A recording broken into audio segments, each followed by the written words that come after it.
कैसे हैं आप लोग? उम्मीद करता हूं अच्छे होंगे।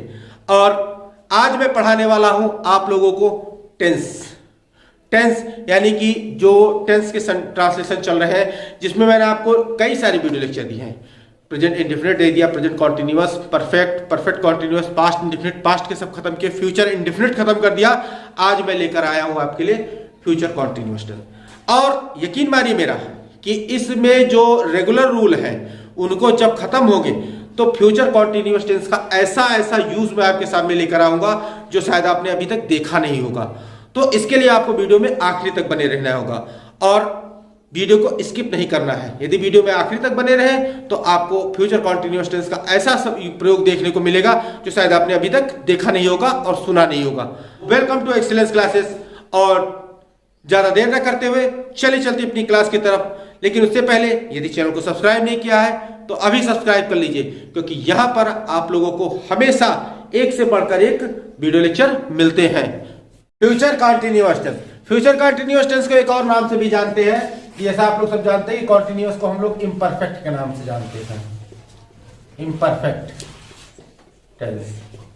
तो इम्परफेक्ट टेंस को भी फ्यूचर के साथ जोड़ेंगे तो फ्यूचर इम्परफेक्ट टेंस हो जाएगा। भविष्य अपूर्ण काल, यानी कि जहां पे ऐसा कार्य, जो ऐसा सेंटेंस जिसमें दिखाया जा रहा हो कि भविष्य में कार्य अपूर्ण है, प्रोग्रेस में है, तो वहां पे उसको फ्यूचर इम्परफेक्ट में लिखते हैं। वहां पे उसे हम रहा होगा, इसकी पहचान जो होगी वो रहा होगा, रही होगी, रहे होंगे, ये सेंटेंस, ये सब जो है सेंटेंस के आखिरी में दिखाई देंगे, जिससे पता लगेगा कि कार्य जो है हमारा फ्यूचर में भी चल रहा है, फ्यूचर में भी अभी पूरा नहीं हुआ है। या फिर इसकी एक और पहचान हमारे सबके सामने आती है, ता रहूंगा, ती रहेगी, या ते रहेंगे, इस तरीके से आएगा। या फिर खाली रहेगा, रहूंगा, इस टाइप के वर्ड्स आएंगे, तो इसमें आपको पता लगेगा कि फ्यूचर इम्परफेक्ट टेंस है, फ्यूचर कॉन्टिन्यूअस टेंस है। अब जैसा कि आप जानते हैं कि विल और शैल का यूज कहां करते हैं हम लोग? शैल का यूज हम लोग आई और वी के साथ करते हैं, और विल का यूज शेष सभी के साथ, शेष सभी के साथ हम लोग विल का यूज करते हैं। क्लियर? ये आपको मैंने फ्यूचर इंडेफिनिट टेंस में ही बता दिया था कि विल का यूज कहां किया जाता है और शैल का यूज कहां किया जाता है। तो विल का यूज से सभी के साथ, मतलब ही, शी, इट, किसी का नाम मिल जाए, यस मिल जाए, हमारे सामने यू मिल जाता है, दे मिल जाता है, तो सबके साथ हम लोग विल का यूज करेंगे। ये चीज मैंने आपको फ्यूचर इंडेफिनिट में क्लियर कर दी है। जिन्होंने अभी तक वीडियो नहीं देखा, ऊपर आई बटन पे लिंक होगा, वहां जाके देख सकते हैं। तो विल का यूज यहाँ पे से सभी के साथ किया जाएगा। अब इसमें जो हेल्पिंग वर्ब बनेगी, इसकी हेल्पिंग वर्ब होती है हमारे सामने विल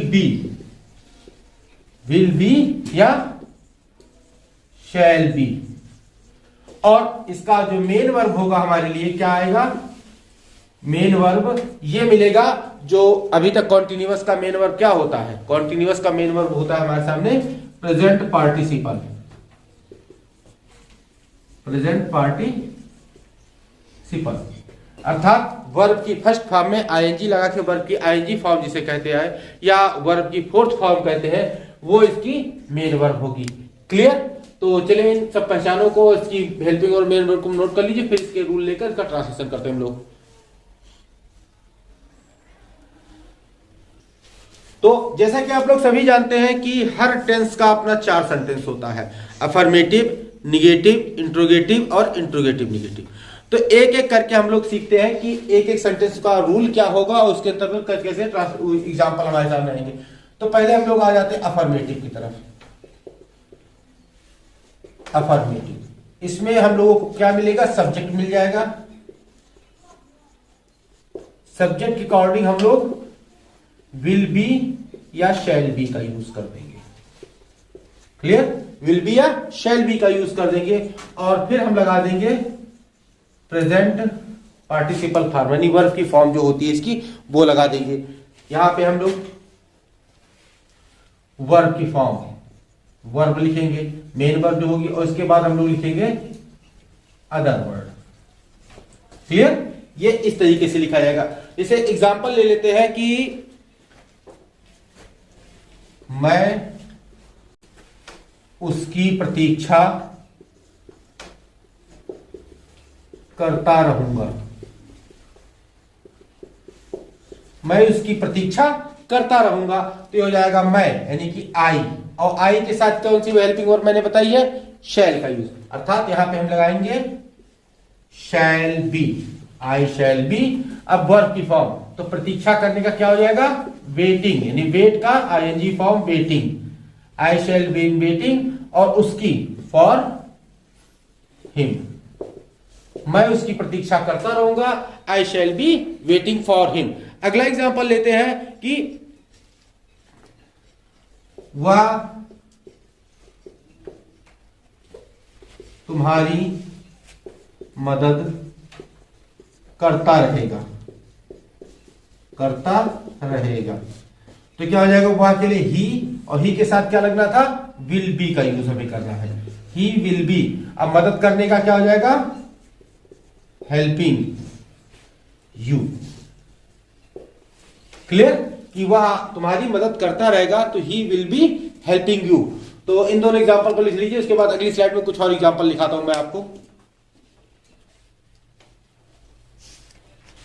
तो ये एग्जांपल मैंने लिया कि रूही अंग्रेजी सीखती रहेगी, तो क्या हो जाएगा? Ruhi will be learning English. Clear? Ruhi will be learning English. Jay इसे करता रहेगा, तो ये हो जाएगा हमारे सामने जय विल बी डूइंग इट।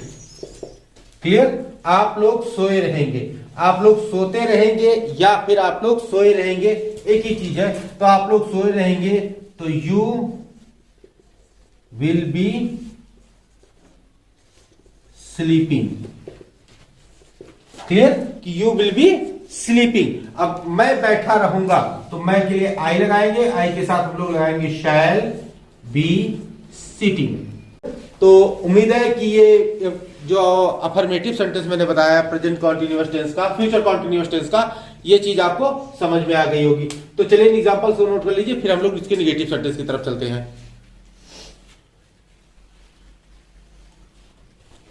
तो चलते हैं निगेटिव सेंटेंस की तरफ। निगेटिव सेंटेंस का जो स्ट्रक्चर होगा वो ज्यादा कुछ कठिन नहीं स्ट्रक्चर है, वो स्ट्रक्चर बस सीधा होगा। सब्जेक्ट लगाएंगे हम लोग, सब्जेक्ट के साथ विल लगाएंगे, और विल के बाद विल या शैल लगाएंगे, विल या शैल का यूज करेंगे, और इसके बाद हम लोग नॉट लगाएंगे, और नॉट के बाद बी का प्रयोग करेंगे।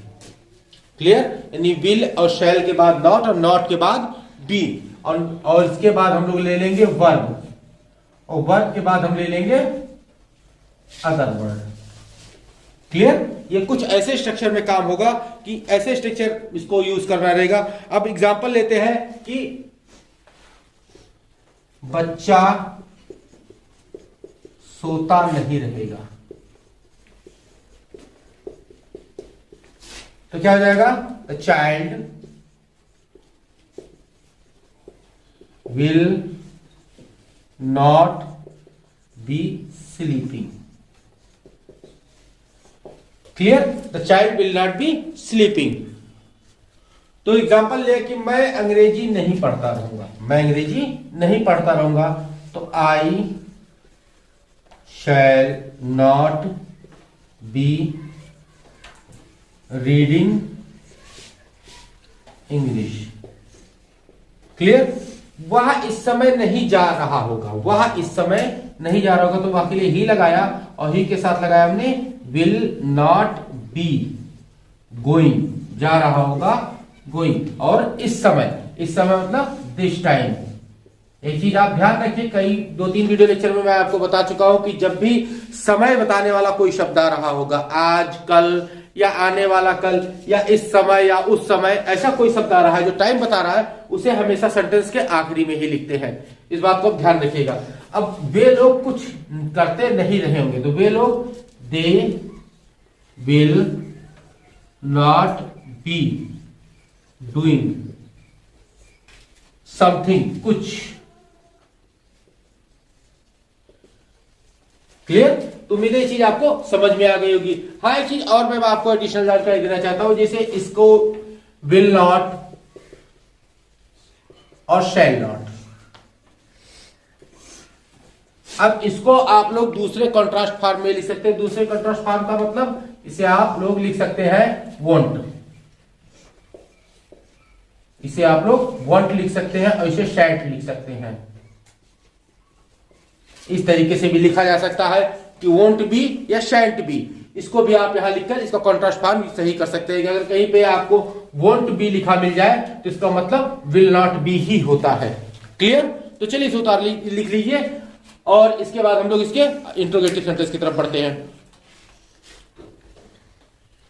तो अब चलते हैं इंट्रोगेटिव सेंटेंस की तरफ। इंट्रोगेटिव सेंटेंस को मैंने कई वीडियो लेक्चर में बता रखा कि इंट्रोगेटिव सेंटेंस दो प्रकार का होता है, एक यस नो टाइप सेंटेंस, एक क्वेश्चन वर्ड टाइप सेंटेंस।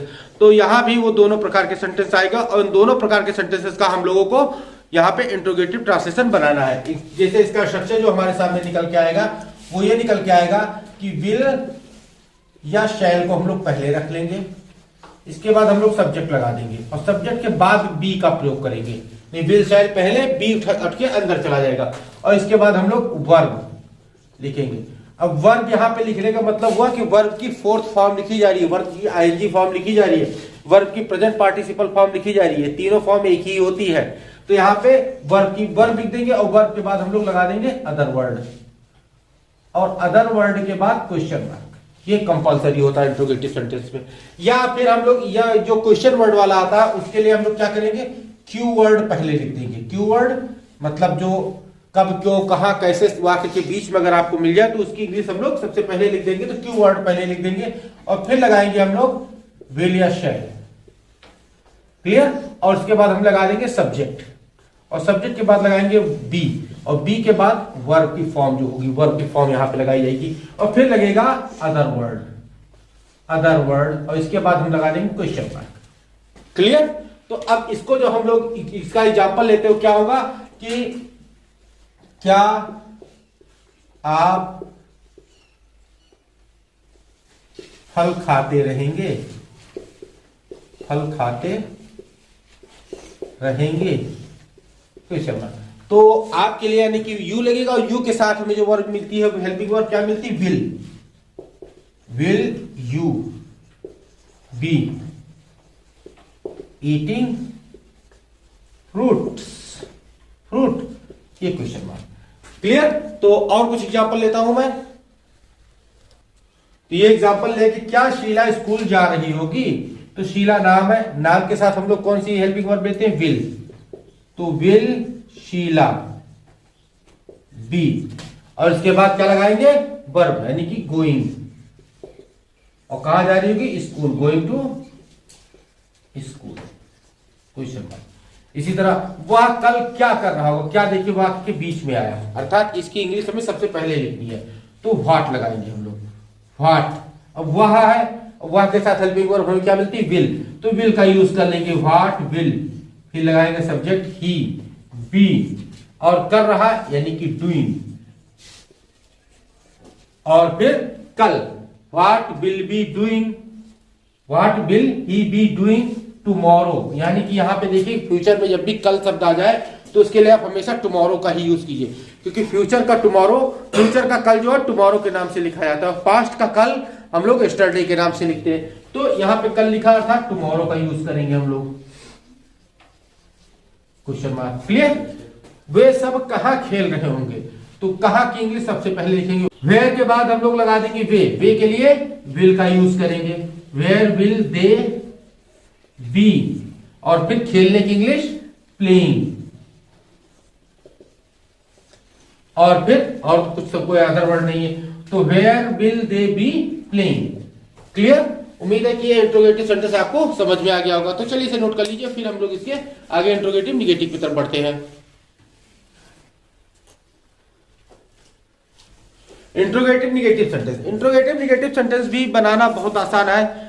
बस इतना करना है आपको कि जो पुराना इंट्रोगेटिव वाला रूल था उस रूल में बी के पहले आपको नॉट का यूज कर देना है, बी के पहले नॉट यूज कर दीजिए और हमारा सेम स्ट्रक्चर वही यूज होगा। सब्जेक्ट के बाद और बी के पहले आप लोगों को नॉट लगाना है। देखिए यहां क्या लिखा हुआ है,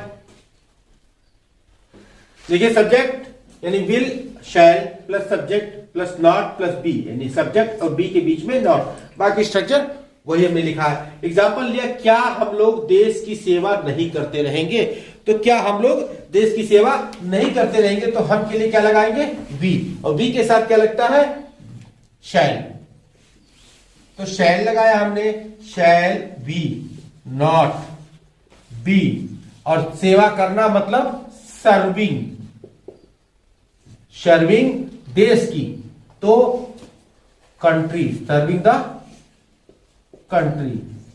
क्लियर। किसान खेती क्यों नहीं करते रहेंगे, क्यों शब्द आया, तो व्हाई का प्रयोग हम लोग आगे करते हैं, और किसान है यानी कि यहां पे विल का यूज होगा, व्हाई विल फार्मर्स,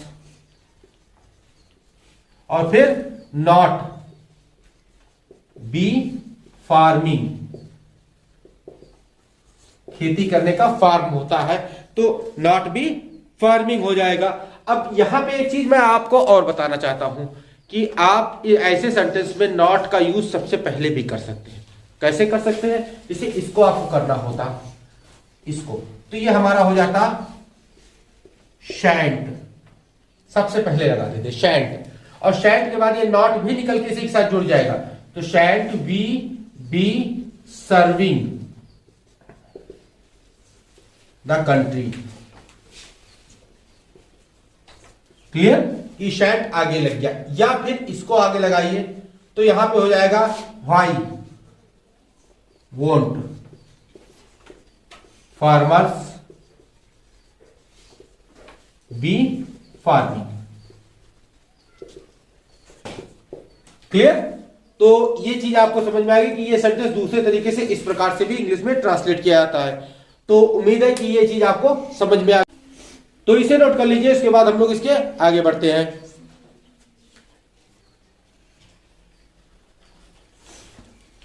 तो चलिए अब आगे बढ़ते हैं फ्यूचर कॉन्टिन्यूअस टेंस में।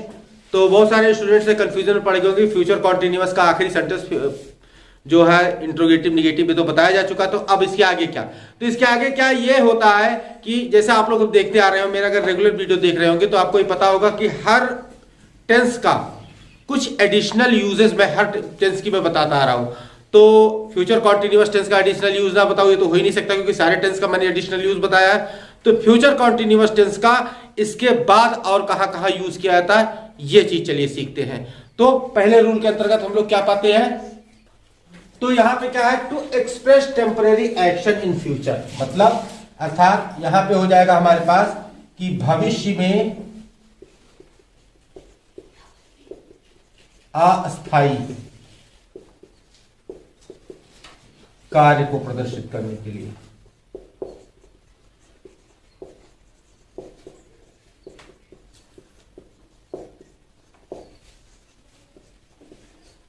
ऐसा ट्रांसलेशन आप लोग पढ़ते आ रहे होंगे तो आपको अच्छी तरीके से पता होगा कि हर ट्रांसलेशन देखने में तो एक जैसा लगता है, लेकिन उसका ट्रांसलेट अलग अलग तरीके से किया जाता है। मैंने भी कई सारे वीडियो लेक्चर दिए हैं ट्रांसलेशन के, जिसमें एक जैसा दिखने वाला सेंटेंस तो होता है लेकिन उसके अलग अलग यूजेस किए जाते हैं। तो यहां पर भी ये जान लीजिए कि भविष्य में अस्थायी कार्य को अगर प्रदर्शित किया जा रहा हो तो वहां पे फ्यूचर कॉन्टिन्यूअस टेंस का हम यूज करते हैं। भविष्य में अस्थायी कार्य जैसे कि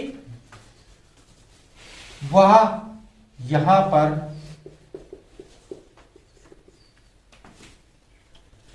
तो ये तो एग्जांपल लिया कि हमने, वह यहां पर घंटों बैठी रहेगी, तो ये लड़की है था शी लगेगा, तो she will be sitting here for hours.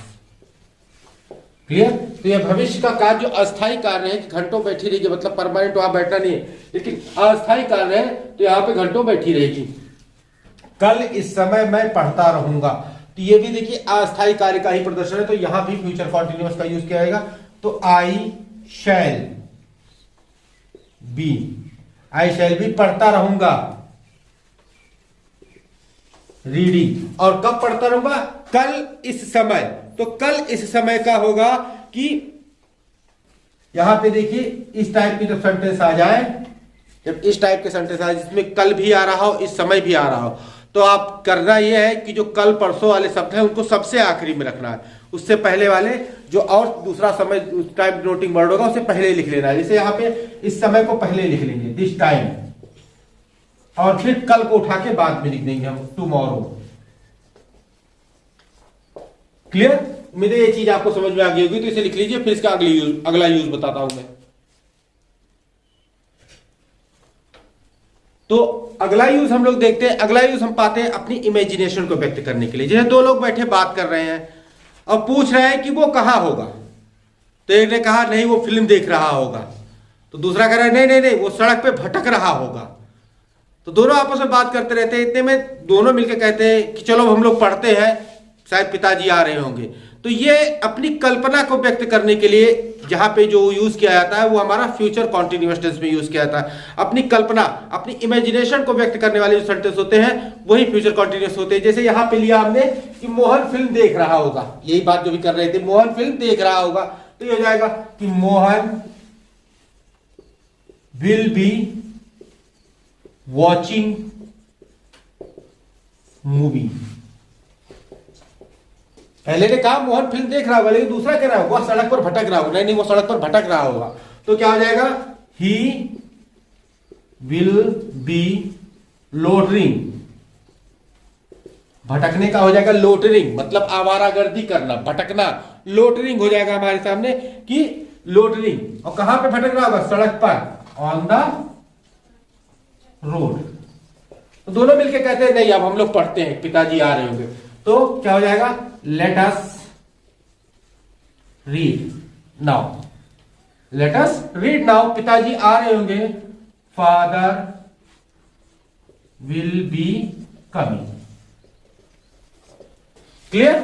उम्मीद है चीज आपको समझ में आ गई कि टू एक्सप्रेस इमेजिनेशन, कल्पना को व्यक्त करना, कल्पना को व्यक्त करने के लिए। क्लियर? तो चलिए इसे नोट कर लीजिए। तो अगला यूज देखते हैं। अगला यूज हम लोगों को जो फ्यूचर कॉन्टिन्यूअस का मिलता है वो मिलता है हैबिचुअल एक्शन, मतलब आदत के अनुसार कार्य करने वाले सेंटेंसेस को भी हम लोग फ्यूचर कॉन्टिन्यूअस में ट्रांसलेट करते रहे। जैसे एग्जांपल लिया हमने कि बसंत आता रहेगा। बसंत मतलब जो स्प्रिंग सीजन है वो तो रेगुलर हर साल आता है, वो आता रहेगा, वो उसकी आदत है, हैबिचुअल एक्शंस है। तो हो जाएगा spring will be coming. Clear? Spring will be coming.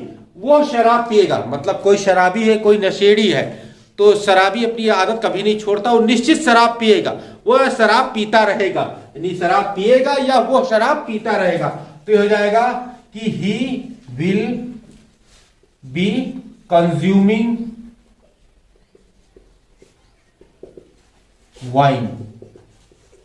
Clear? He will be consuming wine. तुम गलती करोगे या करते रहोगे, यानी आदत है तुम्हारी, गलती करोगे या तुम गलती करते रहोगे। तो you will be committing mistakes. Clear? उम्मीद है चीज आपको समझ में आ गई। हैबिचुअल एक्शन, आदत दिखाने वाले, आदत दिखाने वाले वाक्य। क्लियर? उम्मीद है चीज आपको समझ में आ गई होगी। तो चलिए इसे नोट कर लीजिए। तो अगला यूज मैं लेके आया हूं अपनी फ्यूचर प्लान को, मतलब अपना फ्यूचर प्लान नहीं बता रहा हूं, ऐसे सेंटेंस आपको मिल जाएंगे कि जो आपको फ्यूचर की प्लानिंग बता रहे होंगे, भविष्य में निर्धारित कार्यक्रम को करने का बता रहे होंगे। इसे देखो क्या लिखा, to express some future plan. मैं एक सप्ताह ठहरूंगा, मैं यहां एक सप्ताह ठहरूंगा, तो आई शैल बी। अब ठहरने का क्या हो जाएगा? स्टे, स्टेइंग यहां पर हेयर, और कितना? एक सप्ताह, फॉर अ वीक। मैं यहां पर एक सप्ताह ठहरूंगा, I shall be staying here for a week. वह अगले सप्ताह दिल्ली जाएगी, ये भी उसका प्लान है कि अगले सप्ताह दिल्ली जाएगी, तो she will be going to Delhi, और अगले सप्ताह नेक्स्ट वीक। क्लियर? निस्संदेह मैं ऐसा ही करूंगा, निस्संदेह मैं ऐसा ही करूंगा। तो अनडाउटली मैं ऐसा ही करूंगा। आई विल बी, अब यहां देखिए आई के साथ विल आया, मतलब यहां पे कार पे फोर्स डाला जा रहा है। फ्यूचर इंडेफिनिट टेंस का जब मैंने वीडियो लेक्चर दिया उसमें बताया था कि जब काम पे फोर्स डाला जा रहा हो तब वहां पर आपको आई और बी के साथ विल का यूज करना, बाकी सबके साथ शैल का यूज करना। वही हमने यहां पे विल का यूज किया, मैं ऐसा ही करूंगा। I will be doing so. Clear? मेरी चीज आपको समझ में आ गई। फ्यूचर प्लान्स, कुछ भविष्य की योजना, ये चीज अगर आपको प्रदर्शित करनी हो तो वहां पे आप फ्यूचर कॉन्टिन्यूअस टेंस का यूज करेंगे। क्लियर? तो चलिए इसे नोट कर लीजिए।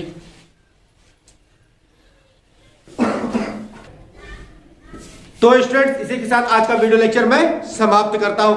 उम्मीद करता हूं इस वीडियो लेक्चर में मैंने जो भी रूल आपको बताया और जैसा मैंने आपसे शुरू में वादा किया था वो वादा मैंने पूरा किया है। और जो कुछ भी रूल मैंने बताया, जो कुछ भी मैं फ्यूचर कॉन्टिन्यूअस टेंस का यूज बताया हूं, वो आप सबने नोट कर लिया होगा, समझ लिया होगा। तो अगर वीडियो अच्छा लग रहा हो तो भाई लाइक, तो चैनल को सब्सक्राइब नहीं किया है तो अभी सब्सक्राइब कर लीजिए, क्योंकि इसके बाद और भी अच्छे अच्छे कंटेंट मेरे पास है जिनको मैं लेकर आने वाला हूं। और जल्द ही मैं एक ऐसा वीडियो लेक्चर लेकर आऊंगा जिसमें मैं आपको केवल प्रैक्टिस कराऊंगा। एक सीरीज चलाने वाला हूं जिसमें इन सब सेंटेंसेस की प्रैक्टिस कराऊंगा, जो प्रेजेंट इंडेफिनिट टेंस से लेकर और फ्यूचर परफेक्ट कॉन्टिन्यूअस टेंस तक के जो 12 सेंटेंस है जिनका मैंने केवल रूल आपको बताया है, इसकी जल्दी में प्रैक्टिस एक्सरसाइज भी लेकर आने वाला हूं। तो चैनल को सब्सक्राइब जरूर कर लीजिएगा और बेल नोटिफिकेशन को ऑन जरूर कर लीजिएगा, क्योंकि बेल नोटिफिकेशन ऑन करने से ही आपको मेरे वीडियो सबसे पहले मिलेंगे। तो मिलते हैं अपने नेक्स्ट वीडियो लेक्चर में। Till then stay tuned with our channel, keep watching, keep learning, take care, thank you and bye.